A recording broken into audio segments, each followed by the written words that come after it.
The right to offend is not some pesky little part of freedom of speech that we have to put up with.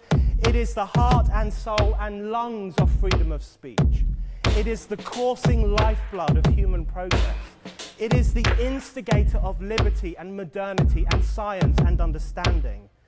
What a laughing stock today's student leaders are, that they can so casually dismiss the right to be offensive without realizing that their lovely, enlightened lives are the gift of individuals who gave offense. Offensiveness is not just something we have to begrudgingly accept. Offensiveness is the motor of human progress.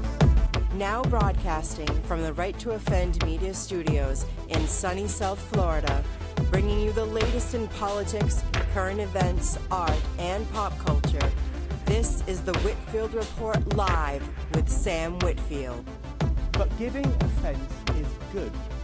In fact, it's essential.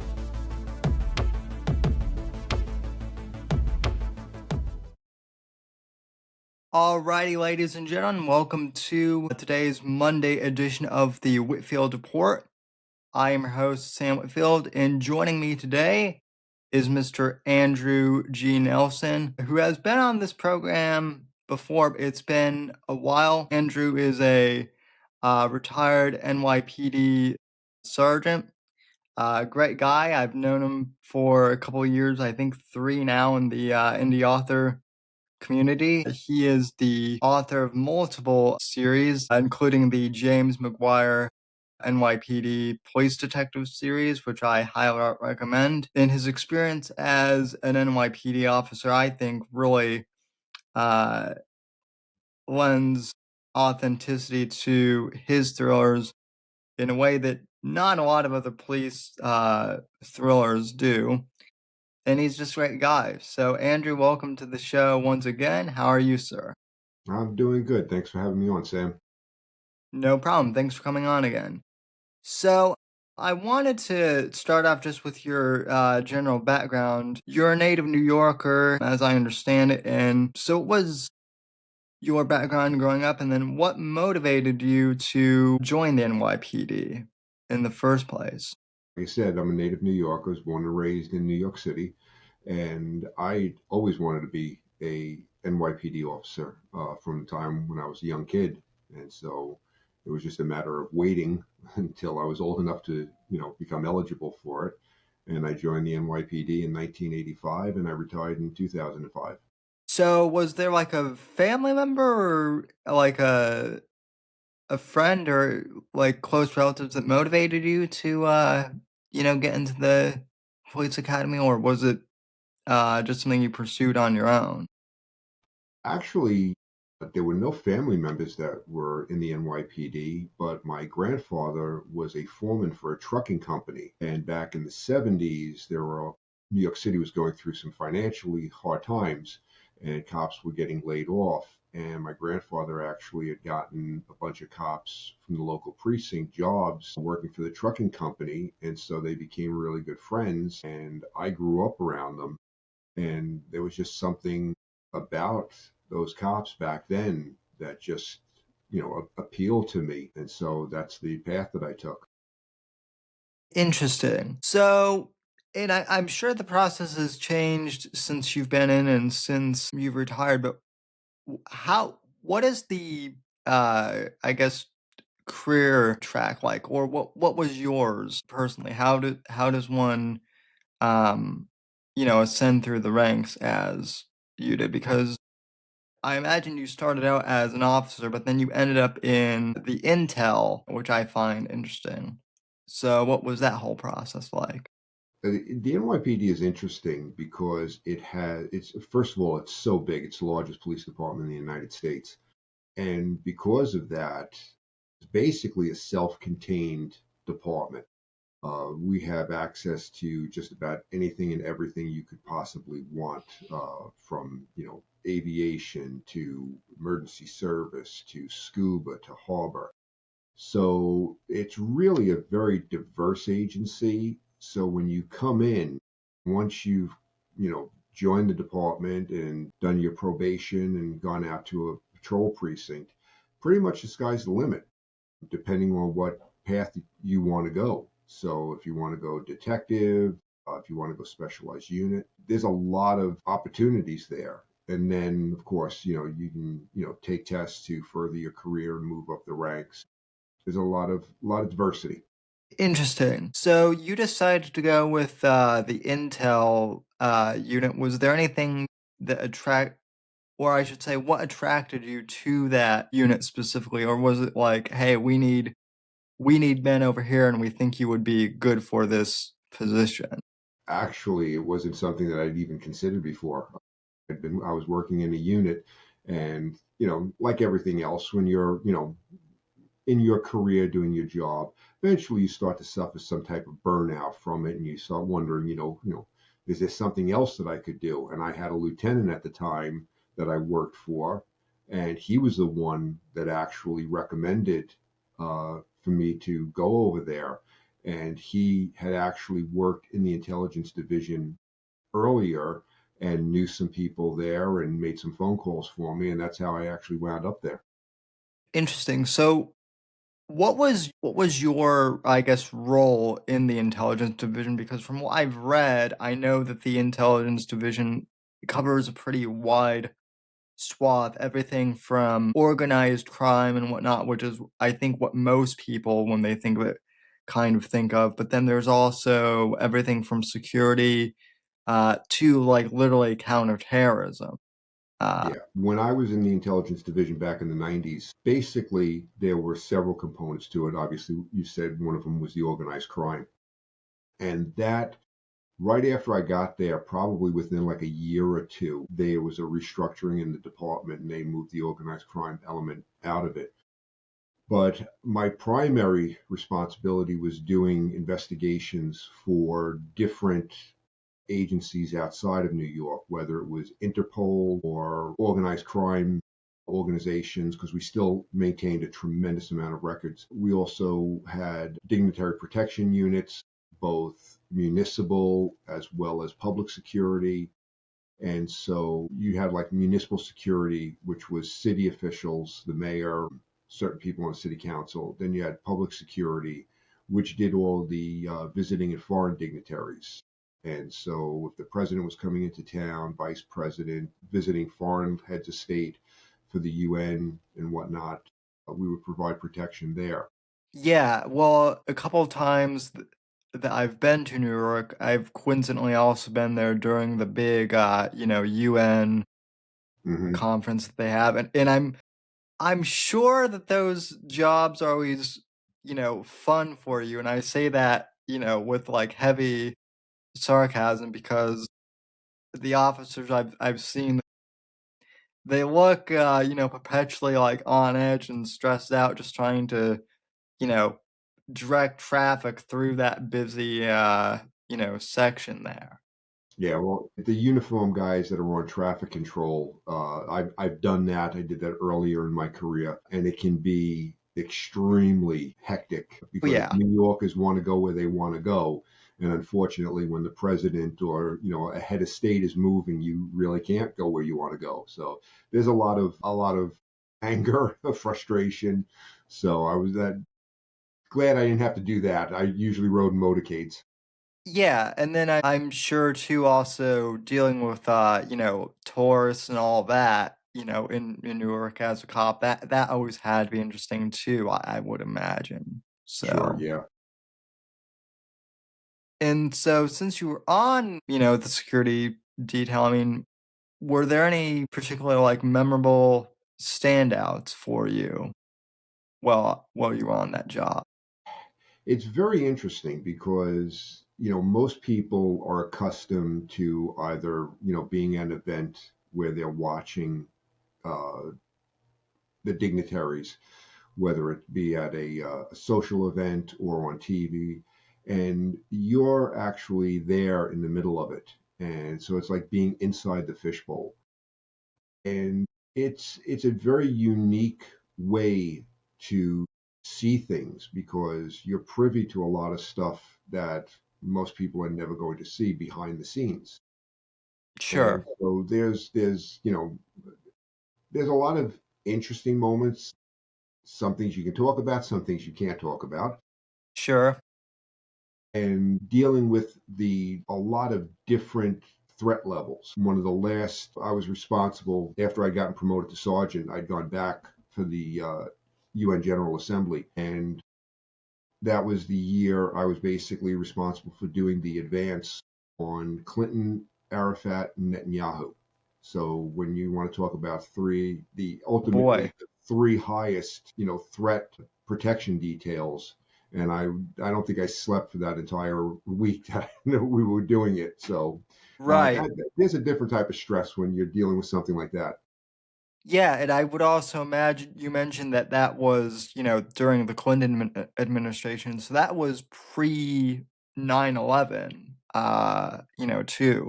And I haven't picked it up, but you actually wrote a book about your experiences on 9/11 and kind of the aftermath, as I understand it.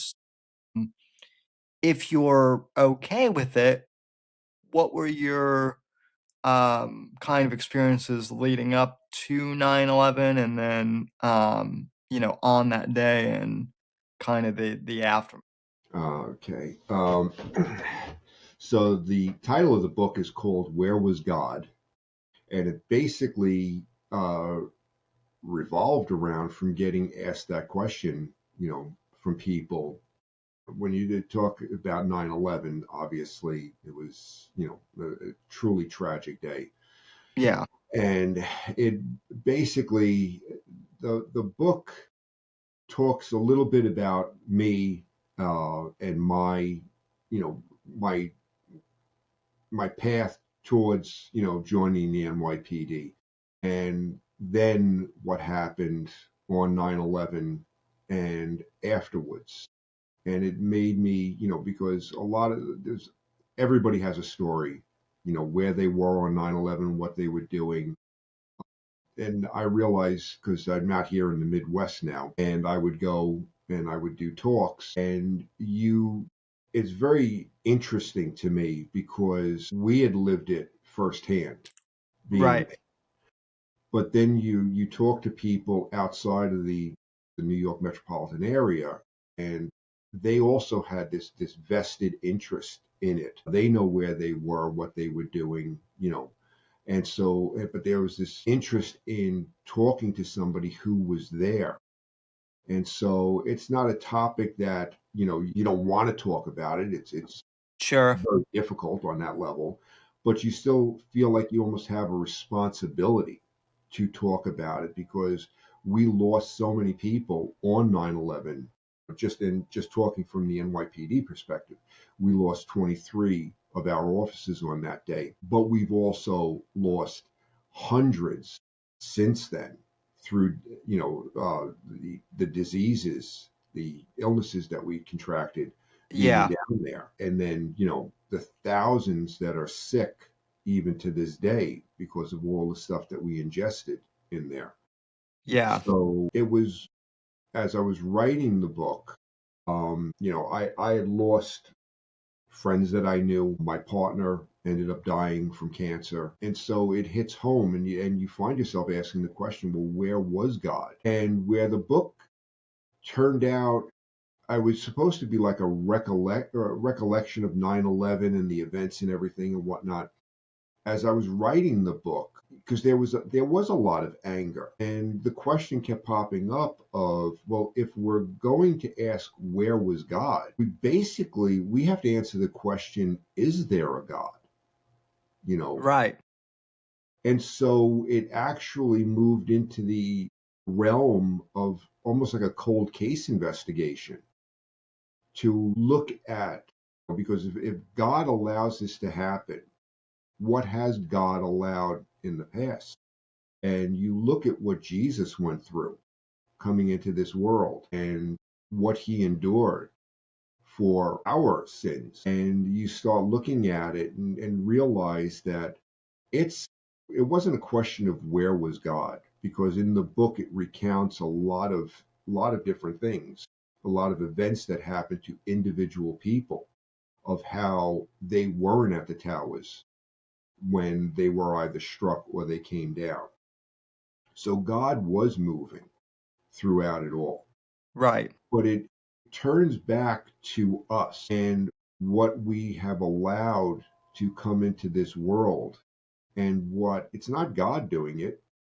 If I mean, and I pose the question to people all the time, if we even if you don't believe in God, if you don't believe in Jesus, if all of us just simply followed what is written in the Bible in red, we would have heaven on earth.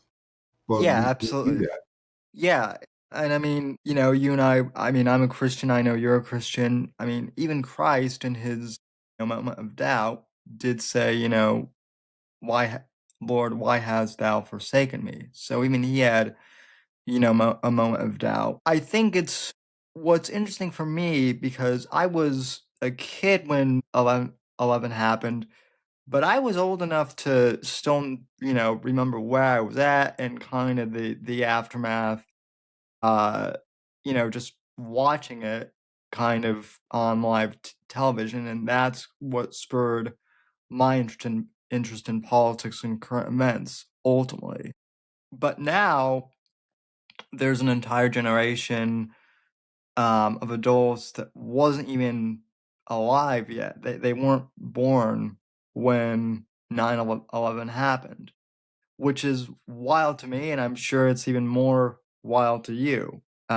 It is, yeah. Um, the reason why I bring that up is I I think there's a lot of people now who they don't necessarily understand the gravity of something as tragic as 9/11. I would I don't want to insert, any thoughts or words into your mouth, but I think a lot of what's going on today is just kind of this disregard for tragedy because we've been so desensitized to it through social media now and whatnot. Yeah, we definitely have, and you're seeing this play out, and it's getting worse. It's getting progressively worse. Social media has pushed everything to the forefront, and I always go back to, the news changed during the first Gulf War. We went into this now, 24 Yeah, getting back then, and it's in many ways it's too much, and you get this almost this knee-jerk reaction. Everybody is always pushing to be first, and what you yeah. find is first comes before facts. And I would say it's even been amplified a bit because I remember like, in 2001 there was the internet, but there wasn't social media, and so you could check websites, but you would maybe refresh them they would only be refreshed, every few hours or something like that. Now there's, to the minute news updates, and sometimes even to the second. It's wild how things have changed, and I'm not sure that that's necessarily, always for the best as far as, information consumption. It's not. And the sad thing to me is we find ourselves consuming it to the point that it impacts our lives. Yeah. And obviously I'm older than you. I remember basically when you had, two periods of news. You had news at around dinner time, maybe a little bit after 5, 6 o'clock. And then you had like 10 and 11 o'clock. And that was it. There was Yeah. no other news in the interim. And so what you found was that if there was an event that happened at 5 or during the day, they would report it to you. And you would get that little brief clip of this happened. And then they would follow up with it, 10, 11 o'clock. But by then they'd been able to get the facts out, or at least, start to develop what had happened. Here, everybody is pushing for it so quick that the facts don't matter. We'll get to them, in 5 minutes. Right. But in that 5 minutes, you can spur attention, either positive or negative. And if you get people inflamed about something, then you have to go back later on and retract it. Well, the damage is already done, and Yeah. it's hurting us, from a social perspective. And I don't honestly know that how we are ever going to recover. Well, that kind of brings us into a segue too, because you've written a new book, Exposed King, which kind of seems to cover, at least from my understanding, some of that ground in regards to all this chaos. You have the overall James McGuire series. How did you come up with that character? James McGuire, Yeah.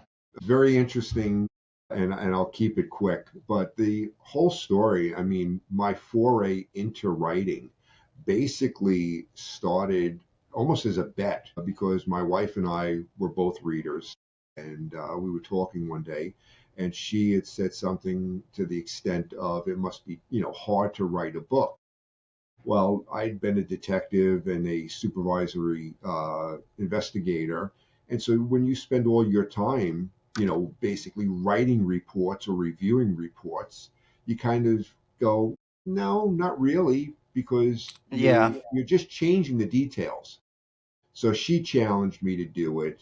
I created, a couple of chapters and she loved it. And I was kind of like, yeah, okay, whatever. Then 9/11 happened. Everything, gets put on hold. I end up working, retiring, and I got bored. And she was like, well, why don't you start writing again? And so I did, grudgingly.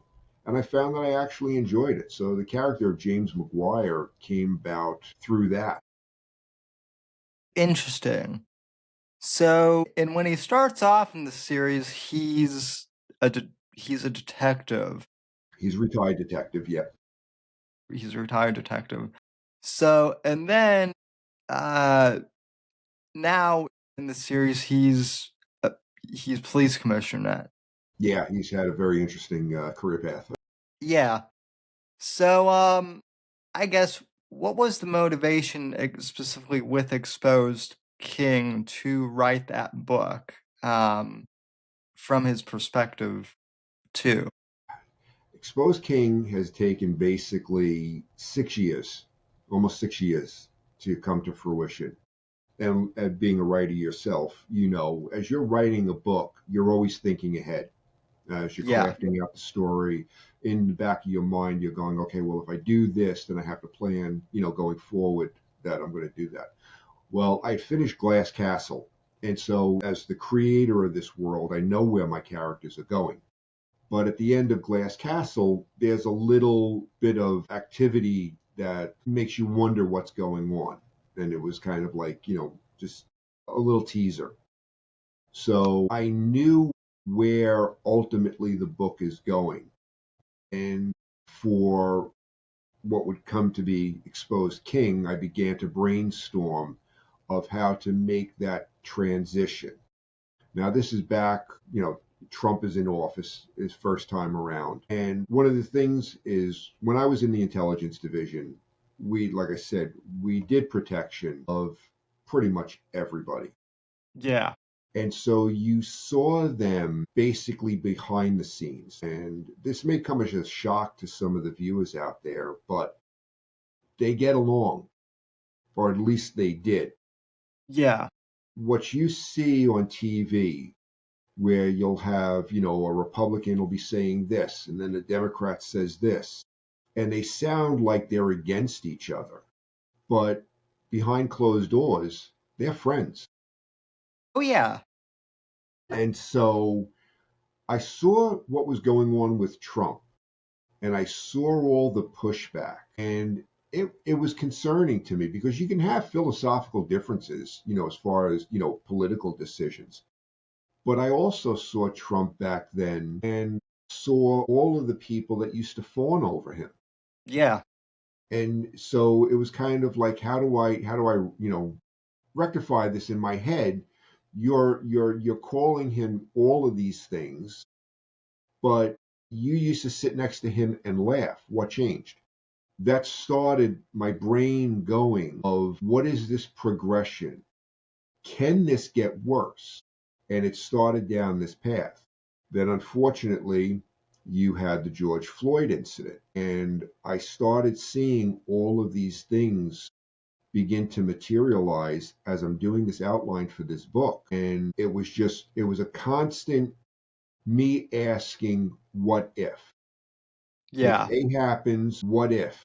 And as this story began to unfold, it became almost cautionary of where we're unlocking something that right now is one-sided, and you're seeing this play out. And I almost don't like to talk about it because Exposed King basically goes to the point of saying, what if the other side retaliates?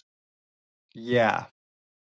And we go down the path of, for lack of a better word, vigilante justice. And you start to realize that you've got people in political power that are saying things to push an agenda, to create a narrative. But what if the other side says, we're done? Yeah. Well, that's something that, and I'm completely with you on that, because from my perspective, I mean, I'm not a journalist necessarily in the, traditional media sphere, but like I have been an independent journalist for a long time now, and I've been in commentary. And one of the things that has frightened me is there's always been kind of the one, fringe side on the left that has always, shot their mouths off and instigated, chaos and whatnot. But now you also have this equally fringe, you know, these fringe people on the right who also like to stir up trouble. And, I would consider myself pretty, I would say I'm conservative-ish, but like more libertarian. Some people might say I'm far right, but compared to some people out there, I don't think I am. And yet it's wild for me at least to see these people who, like you said, are now like, well, if Antifa is bad, then we need to do the exact thing they're doing and fighting fire with fire. And I think that's a really dangerous mentality that we're going towards. It is. And that's the part that I don't think people understand. And it's like, you're entitled to your opinion. Yeah. Everybody has the right to feel whichever way they want. But I wrote an article on X last week, and basically it talked about people being used as pawns. Yeah. And this is the danger because, like I said, having been behind the scenes, and I'm talking about behind the scenes with, presidents, you know, Sure. House, majority, minority, Senate, majority, minority leaders, the movers and the shakers in the political world, and seeing it firsthand and seeing they don't believe this. And I preface it that, my interactions, 30 years ago, but I don't believe that politics really changes. I've No. always said, it's a nice club and you're not a member of it. And so when you question yourself, well, why don't there's no reason for them to change. Everything has been working the way it's supposed to work for them. They stay in power. They wind up doing good for themselves, and you keep them there.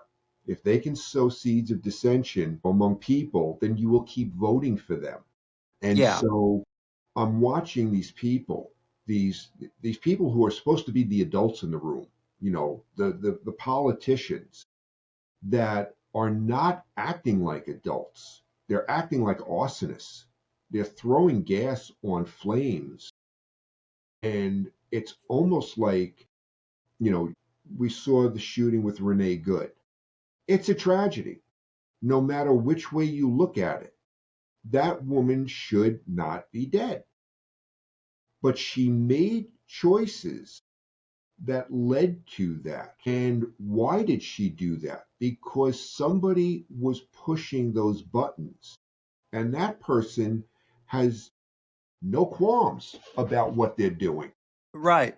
The other thing I think that people are missing, I kind of brought this up on the live show this past week, is just because people are paid activists doesn't mean that they're not true believers. There are a lot of true believers who are also paid activists, but I don't necessarily think that they realize that they're pawns on people's uh Yeah, uh if you're either. being paid to go out there, now that you're right, you may have a heart and a mind for the cause, Yeah, and you're getting paid, which is kind of like a win-win. You believe in it and you're making money off it. But at the same time, that doesn't mean that you're not being put into harm's way by somebody else that has an agenda. And I'm sorry. And one of the things that bothers me is the fact that people don't understand. You may not, let's say for argument's sake, you don't like what's going on in Minnesota. You don't like the immigration enforcement or whatever. You have to realize that whether you like what's being done or not, ICE has a responsibility to perform the job that they take an oath for. They're law enforcement. ICE falls under the executive branch. They're right. the enforcement branch that handles immigration. The legislative branch, which are your politicians, your congressmen, your senators, they're the ones that write the laws. You're protesting out in the street based on what your representatives are telling you to do. They're vilifying ICE. They're saying, we're not going to fund them. Your politicians are the ones that write the laws. If you have a problem with it, you should be marching on Washington. And I'm Right. not sure why people don't seem to get this.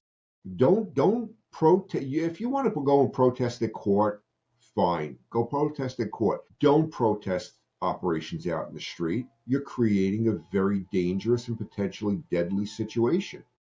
Go protest where it matters. Go tell your politicians what to do. Change the laws if you don't believe them. Well, I think the other thing that people don't understand, and this is also scary, is all this misinformation going on. Uh, if you look on, social media, that there's now this kind of pervasive, and I don't even know how it started. There's this idea that Donald Trump is the one who started ICE. That's not true. ICE has been around, I believe since like the late, 80s, early 90s, the last time I checked, and I could even be wrong on that, but the point being, it's not solely Trump's, creation. No, And so for people to say that, well, we need to abolish ICE, and you know in order to foil the bad orange man, it's like, well, that's not going to, you know really fix anything. Also, like, ICE has multiple, things that they do besides just the immigration stuff and whatnot too. sure. It actually used to be two agencies. It used to be Immigration Naturalization Service, and it used to be Customs. And after Right. 9/11, in an attempt to, fix everything, smooth everything, they created these hybrid agencies. So you had immigration and customs that were merged into one. A lot of it came under DHS. Right. So, but yeah, no, they've been around for forever. They were never an issue before. And that's why this is all manufactured outrage, because you've always had deportations. And that's my dog running in with his toy.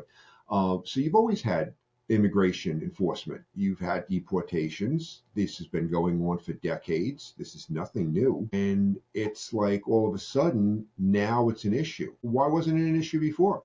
Because the narrative makers didn't have anything to gain from it. Right.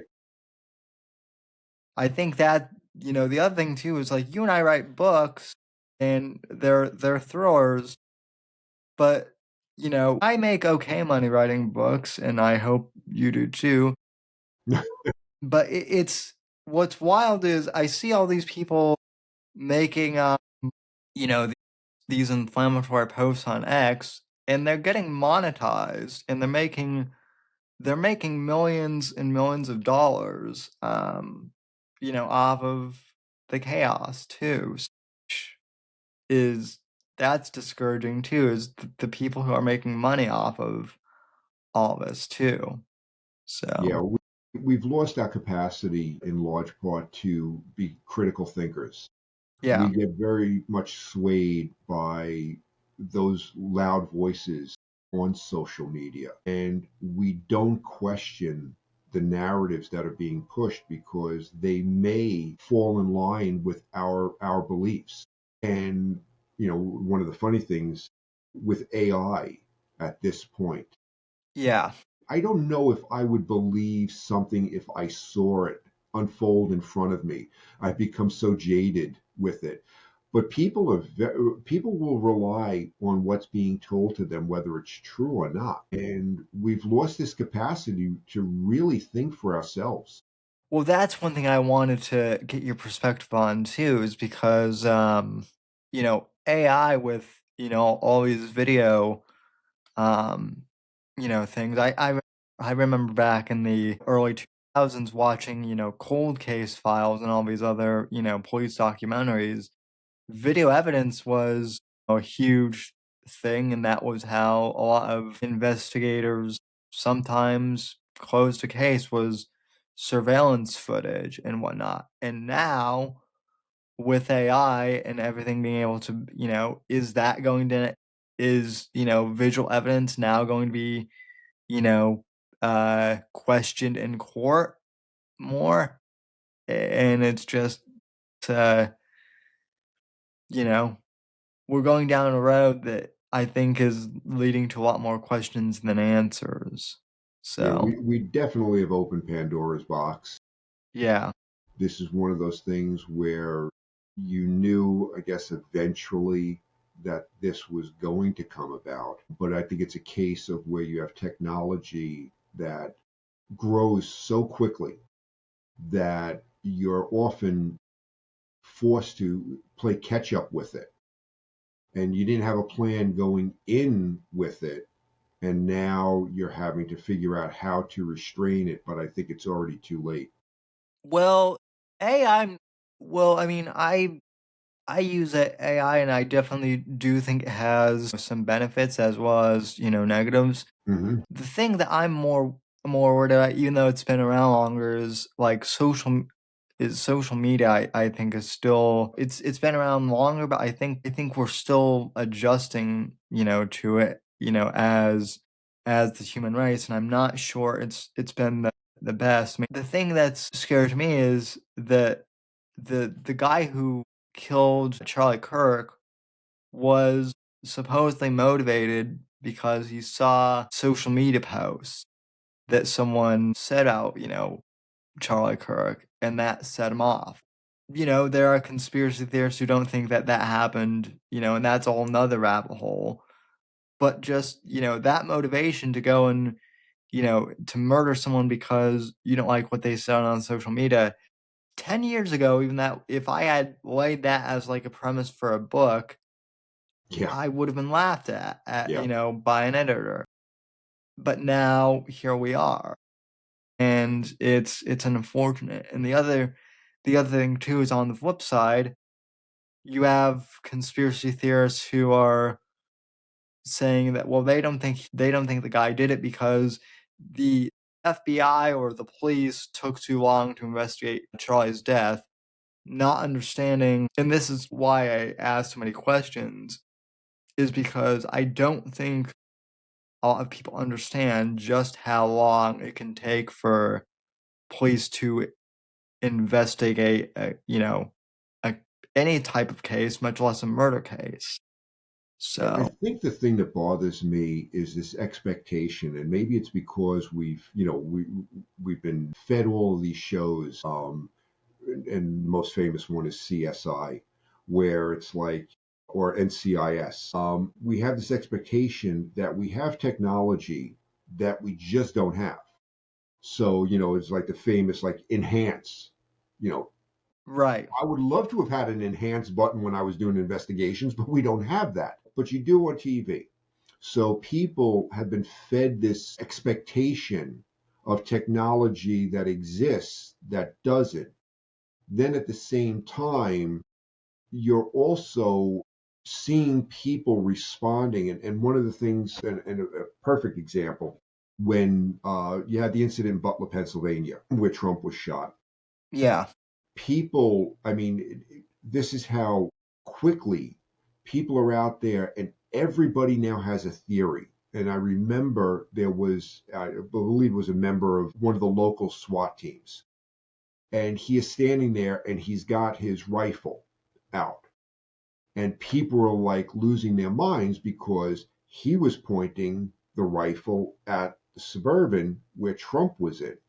And as somebody who understands, they're making an assumption based on information they have wrong.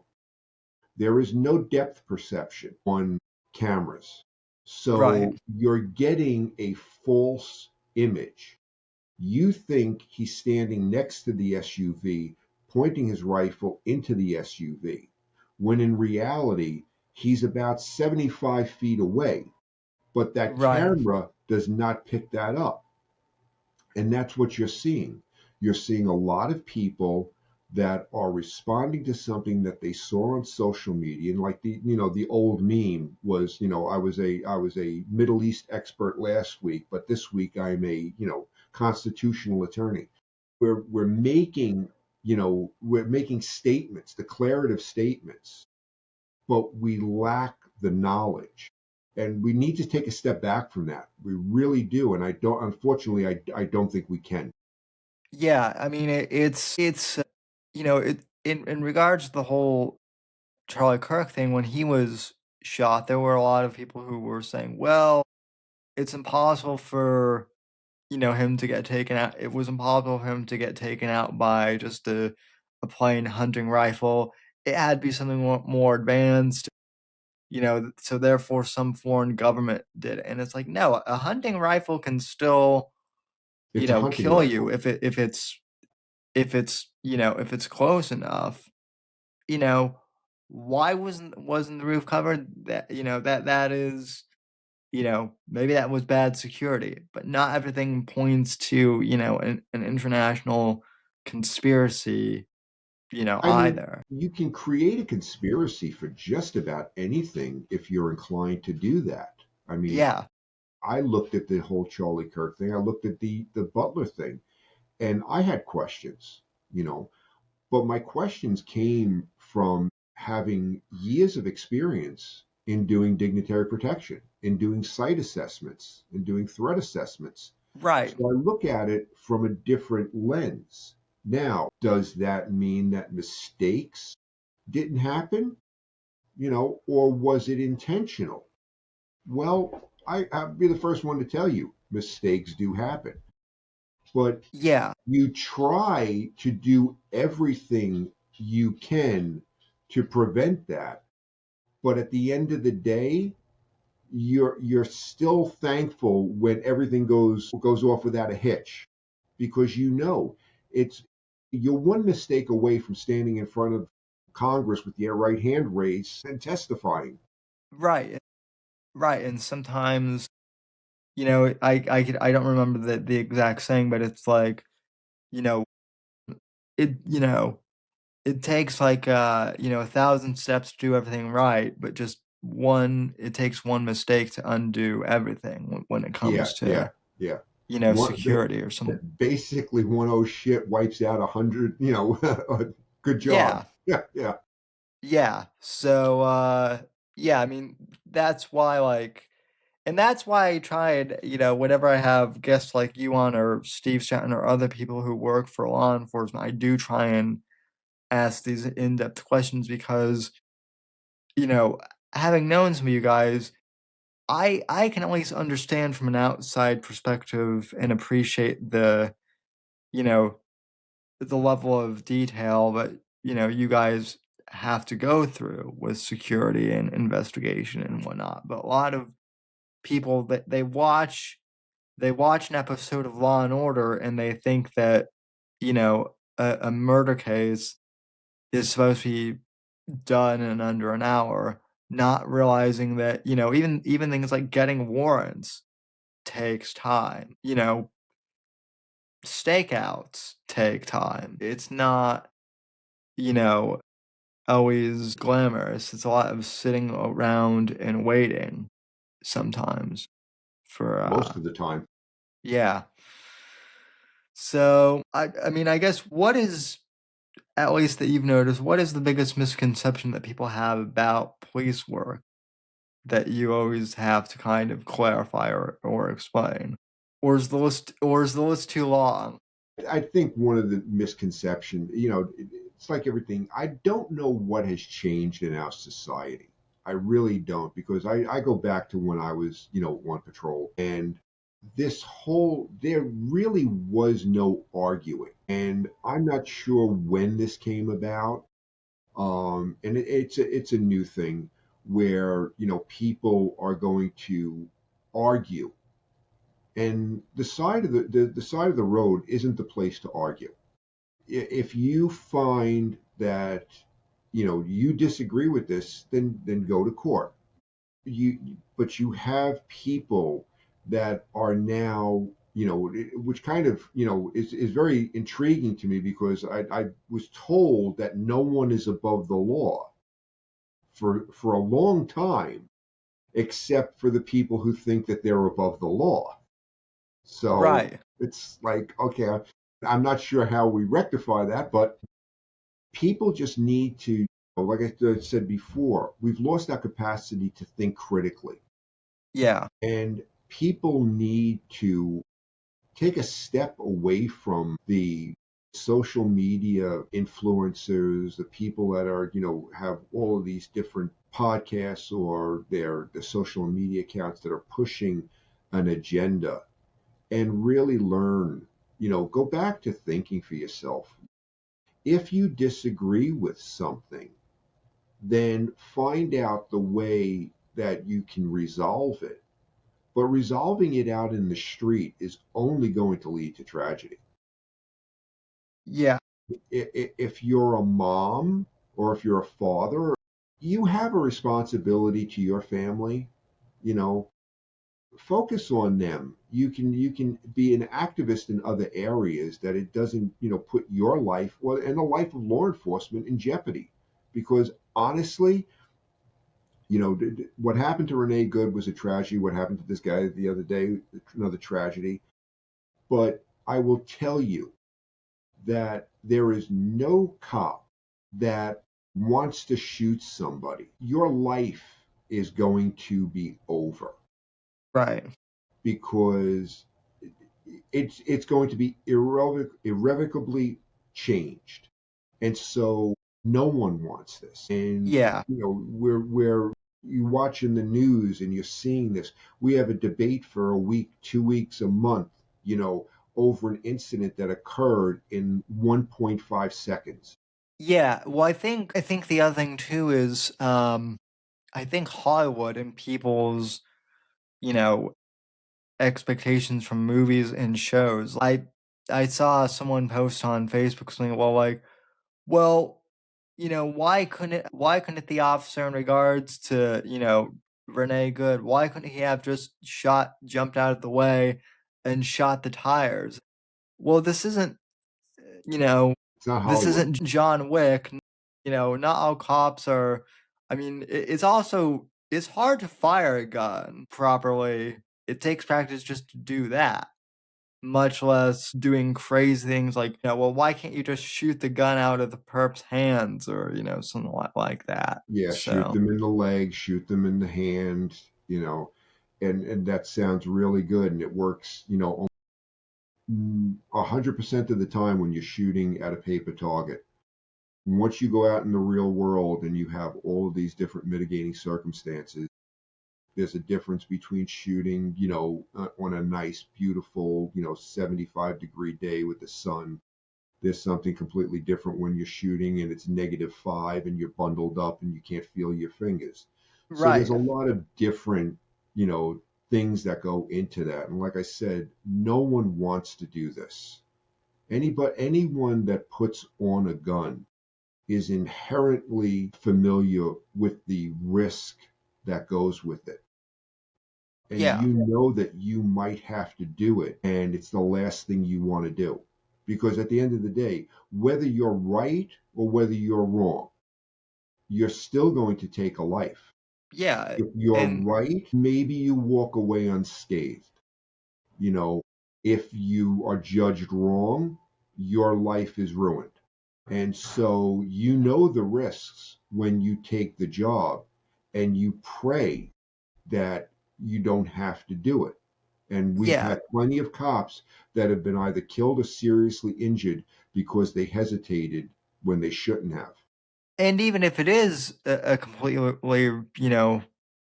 if it is a clean kill, I've heard the term, mentioned.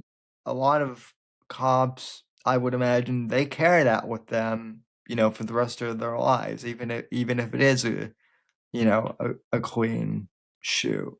I don't think even a cop that hasn't been involved in a shooting, if you sit down and you talk to them and you ask them, they will all tell you.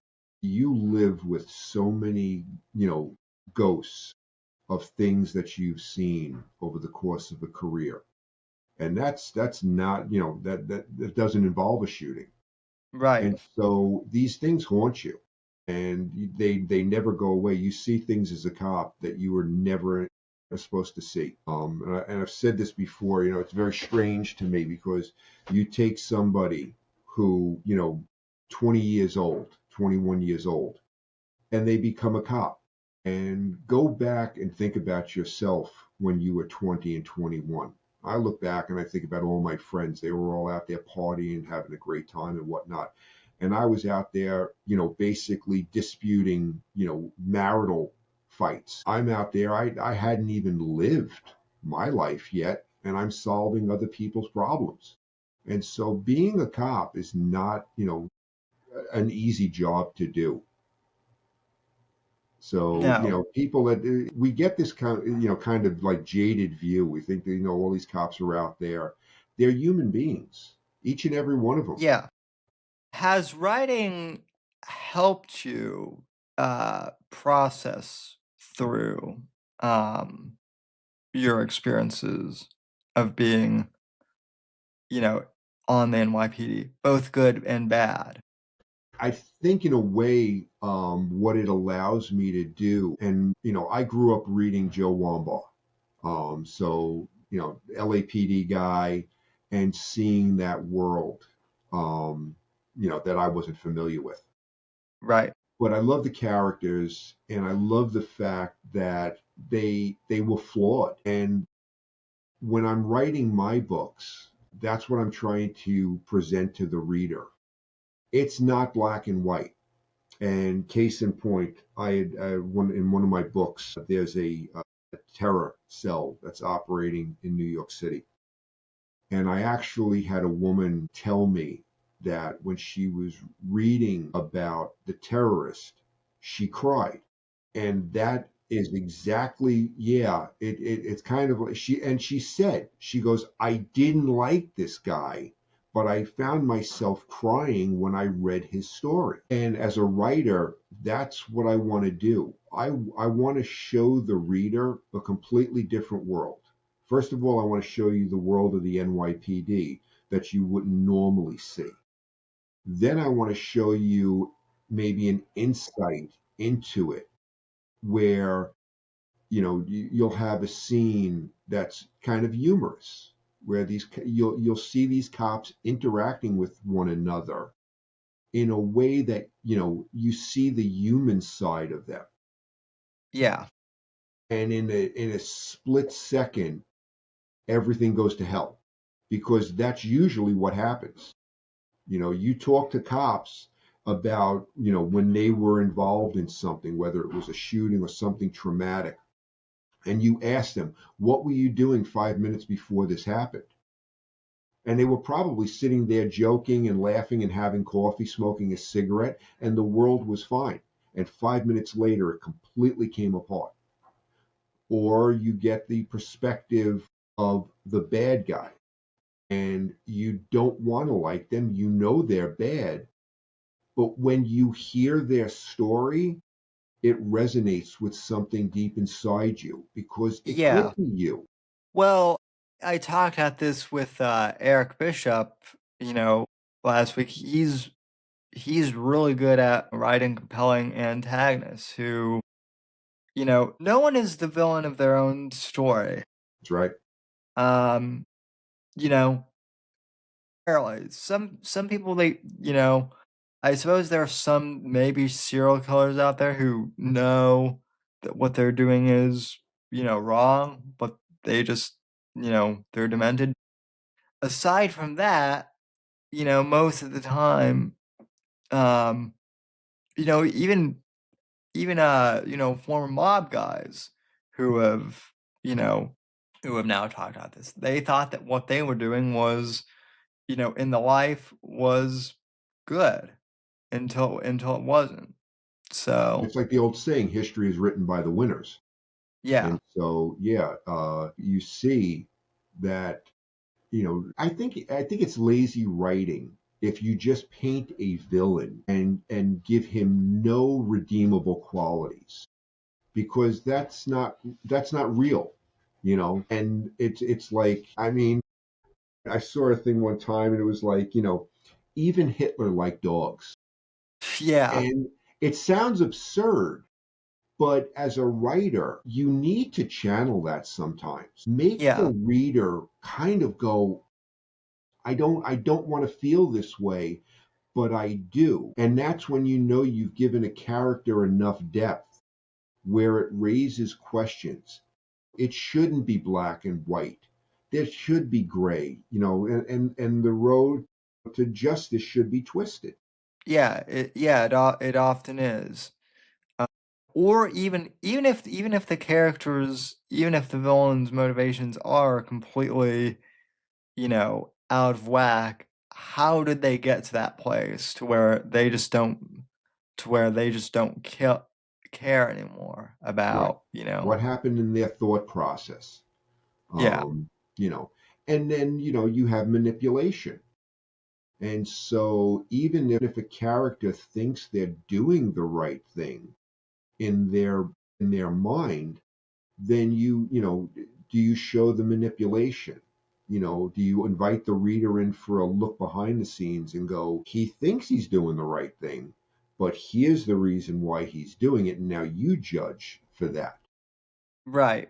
So, yeah, I mean, I think you've done a great job of doing that, in the James McGuire series. I need to pick up a few of your other, you know, books as well. Overall, the character development is really great, and I think you've really brought New York to life, as well.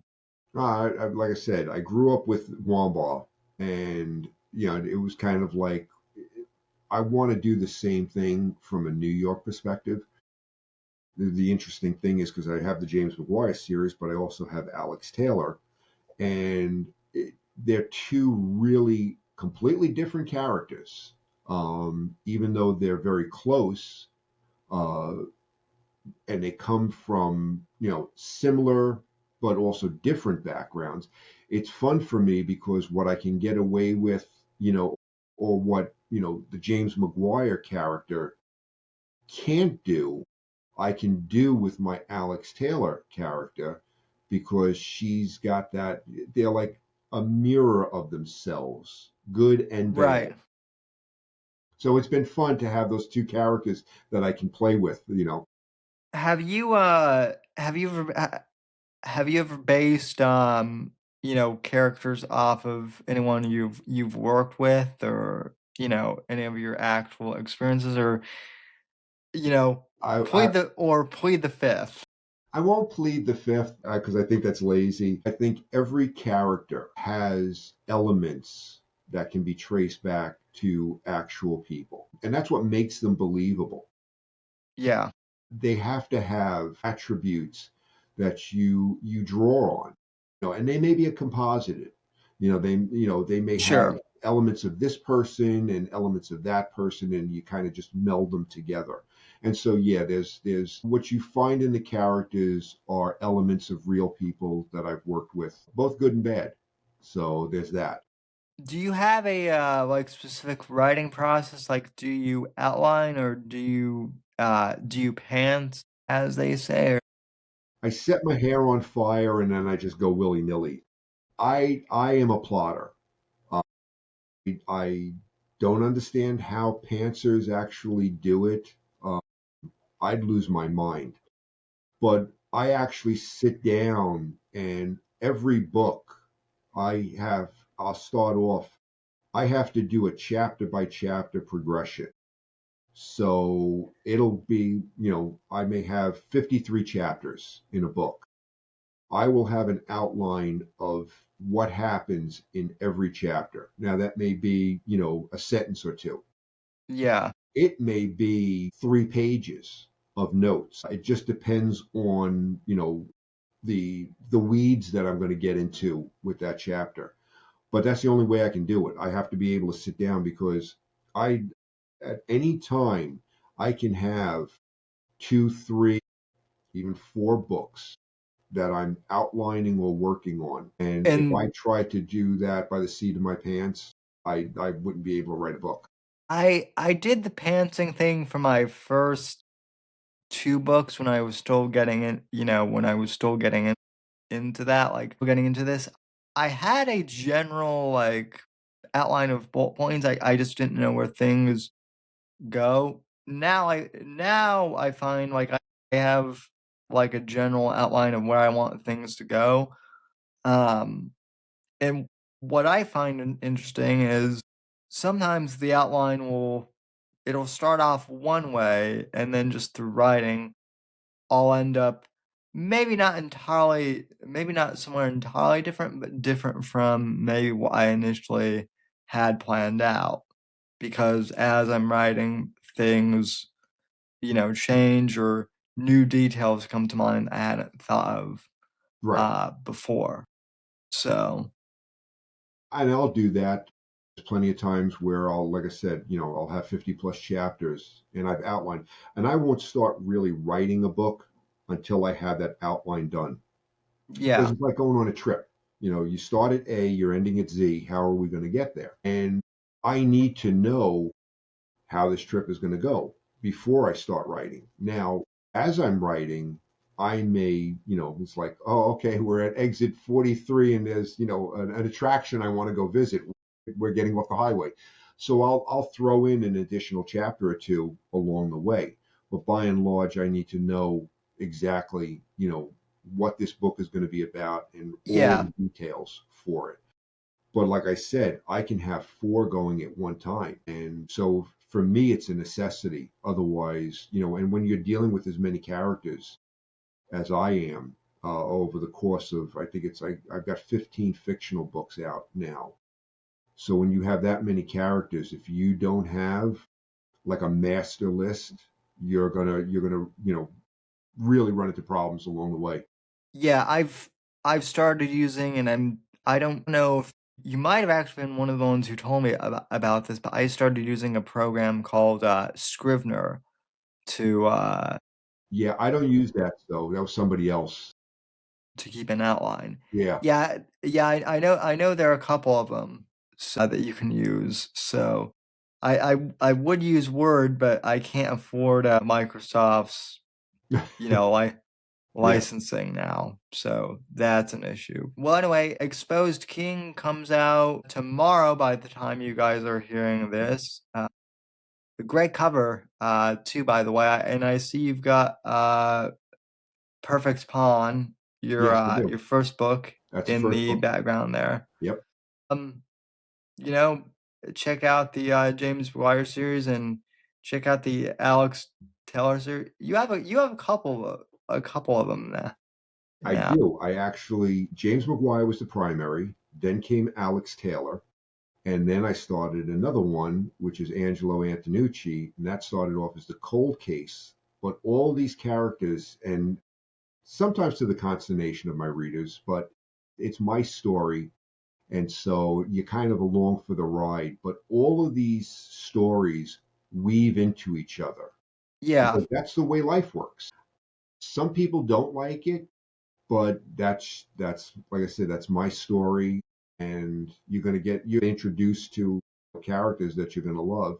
And then just for laughs, I wound up doing another series, which is it merges a police procedural with vampires, and Yeah. yeah, And I've actually heard that people love that one.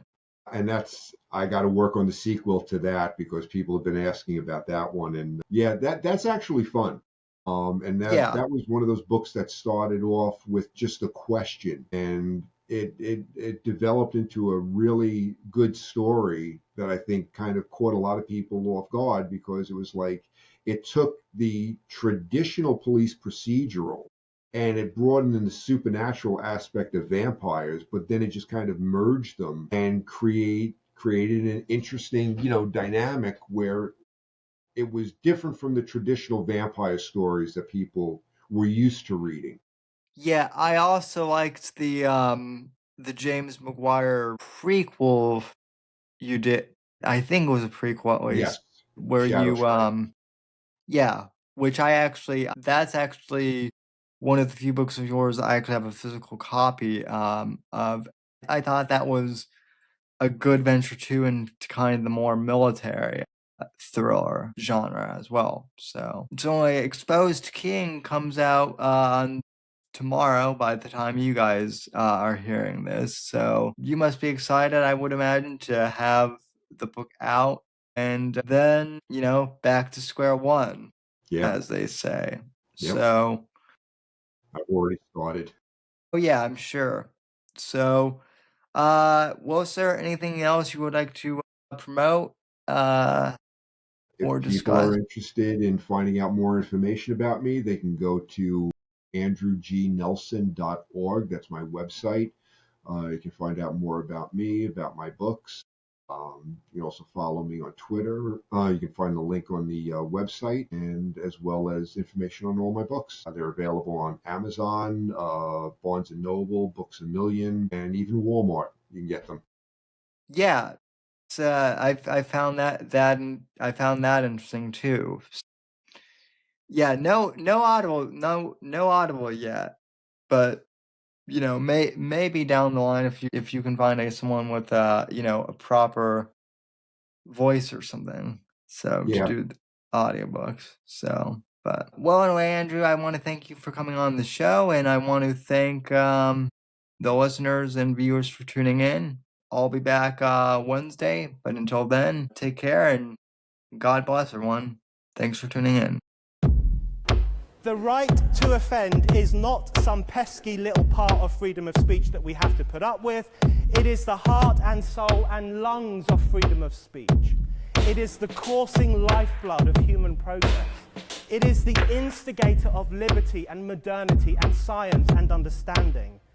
What a laughing stock today's student leaders are, that they can so casually dismiss the right to be offensive without realizing that their lovely, enlightened lives are the gift of individuals who gave offense. Offensiveness is not just something we have to begrudgingly accept. Offensiveness is the motor of human progress. Thank you for watching the Whitfield Report live on the Right to Offend Media Network. Make sure to check out Sam's books on Amazon, Audible, and Kindle. You can follow Sam on X at SamW_NGC and the Right to Offend Media Network at RTO Media. Like, comment, subscribe, and share with your friends. And until next time, God bless, God save this great nation. God, freedom, legacy, in that order.